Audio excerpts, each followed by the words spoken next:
A suspended Spokane police officer who says he shot a man in self-defense never called 911 for help, despite the fact that he had a cell phone and was calling other people, including an attorney.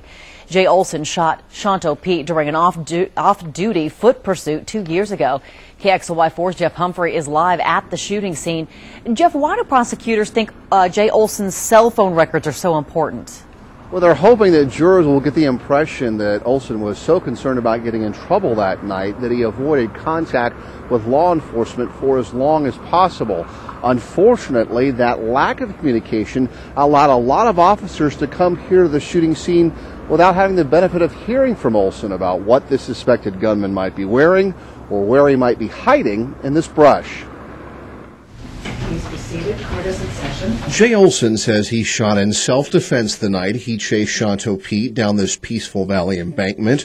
Olsen thought he saw a pistol in Pete's hands, and so the off-duty officer fired up to 5 times to protect himself. However, Olsen, who apparently believed an armed man was still at large in the area, did not contact fellow officers as they arrived on scene. In fact, this sergeant told the jury Olsen walked right past him and his marked patrol car. Several more minutes would pass before Olsen surrendered himself to Officer Zachary Dahl. He said, "Some guy stole my truck and I chased him." And he said, "I shot at him 4 times, I think, but I don't think I hit him." Despite chasing Pete through downtown and his use of deadly force, Olsen never called police dispatch or 911 operators. Instead, his first 4 calls after the shooting were to Renee Main, the woman he had been drinking with that night. At 3:54, Olsen called local attorney Mel Champagne. At 3:56, police dispatchers tried to call Olsen on his cell phone, but got no answer because Olsen was making his second call to the attorney. At 4:03 and 4:29 a.m., Olsen placed calls to Spokane Police Guild President Ernie Wuthridge. I could smell a strong odor of intoxicants. He had a flushed face, and his eyes were bloodshot, watery, and droopy. Officers continue to offer testimony about how Olsen appeared to be under the influence of alcohol that night.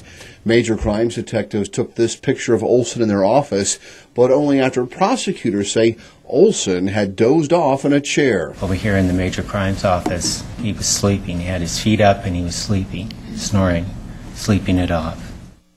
Prosecutors say they think that Olsen was legally drunk at the time of the shooting. However, by the time he was taken to a local hospital and his blood alcohol level taken, Olsen only registered at .02. Now, tomorrow we're going to be hearing 911 recordings and dispatch recordings of Olsen's fellow officers searching for him frantically here on the hillside. Again, those officers not knowing whether or not Olsen had been hurt because he didn't call 911. That story is coming out tomorrow night here, KXLY4 at 6. Reporting above Peaceful Valley, I'm Jeff Humphrey.